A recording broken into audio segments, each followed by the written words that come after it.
إن الذين آمنوا والذين هادوا والنصارى والصابئين من آمن بالله واليوم الآخر وعمل صالحا فلهم أجرهم عند ربهم ولا خوف عليهم ولا هم يحزنون وإذ أخذنا ميثاقكم ورفعنا فوقكم الطور خذوا ما آتيناكم بقوة واذكروا ما فيه لعلكم تتقون۔ ترجمہ: بے شک ایمان والوں نیز یہودیوں اور عیسائیوں اور ستاروں کی پوجا کرنے والوں میں سے جو بھی سچے دل سے اللہ پر اور آخرت کے دن پر ایمان لے آئیں اور نیک کام کریں تو ان کا ثواب ان کے رب کے پاس ہے، اور ان پر نہ کوئی خوف ہوگا اور نہ وہ غمگین ہوں گے۔ اور یاد کرو جب ہم نے تم سے عہد لیا اور تمہارے سروں پر طور پہاڑ کو معلق کر دیا اور کہا کہ مضبوطی سے تھامو اس کتاب کو جو ہم نے تمہیں عطا کی ہے اور جو کچھ اس میں بیان کیا گیا ہے، اسے یاد کرو اس امید پر کہ تم پرہیزگار بن جاؤ۔ وَإِذْ أَخَذْنَا مِيثَاقَكُمْ، اور یاد کرو جب ہم نے تم سے عہد لیا۔ تفسیر صراط الجنان میں ہے، اس آیت میں یہودیوں سے فرمایا جا رہا ہے کہ وہ وقت یاد کرو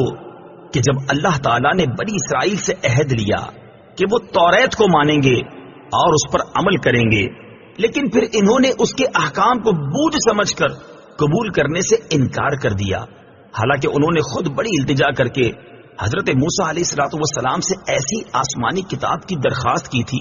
جس میں قوانین شریعت اور آئین عبادت مفصل مذکور ہوں، اور حضرت موسیٰ علیہ الصلوۃ والسلام نے ان سے بار بار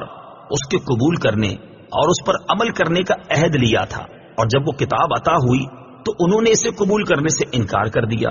اور عہد پورا نہ کیا۔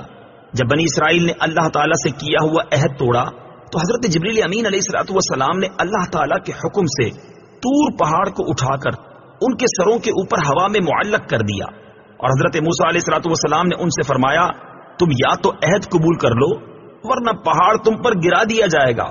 اور تم کچل ڈالے جاؤ گے۔ اس میں صورتاً عہد پورا کرنے پر مجبور کرنا پایا جا رہا ہے، لیکن در حقیقت پہاڑ کا سروں پر معلق کر دینا اللہ تعالیٰ کی قدرت کی قوی دلیل ہے، جس سے دلوں کو اطمینان حاصل ہوتا ہے کہ بے شک حضرت موسیٰ علیہ الصلوۃ والسلام اللہ تعالیٰ کے رسول ہیں اور ان کی اطاعت اللہ تعالیٰ کو مطلوب ہے، اور یہ اطمینان ان کو ماننے اور عہد پورا کرنے کا اصل سبب ہے۔ یاد رہے کہ دین قبول کرنے پر جبر نہیں کیا جا سکتا، البتہ دین قبول کرنے کے بعد اس کے احکام پر عمل کرنے پر مجبور کیا جائے گا۔ اس کی مثال یوں سمجھیں کہ کسی کو اپنے ملک میں آنے پر حکومت مجبور نہیں کرتی، لیکن جب کوئی ملک میں آ جائے تو حکومت اسے قانون پر عمل کرنے پر ضرور مجبور کرے گی۔ احکام قرآن پر عمل کی ترغیب۔ علامہ اسماعیل حقی رحمۃ اللہ تعالی علیہ فرماتے ہیں اللہ تعالیٰ کی کتابوں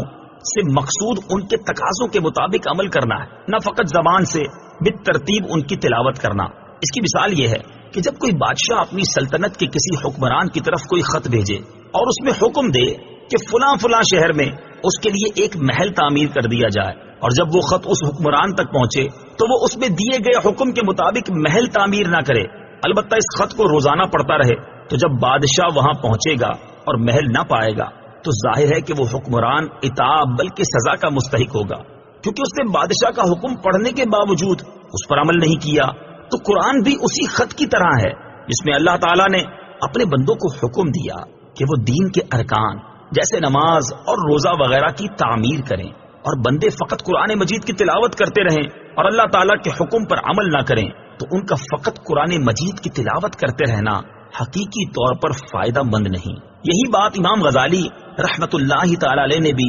متعدد جگہ ارشاد فرمائی ہے۔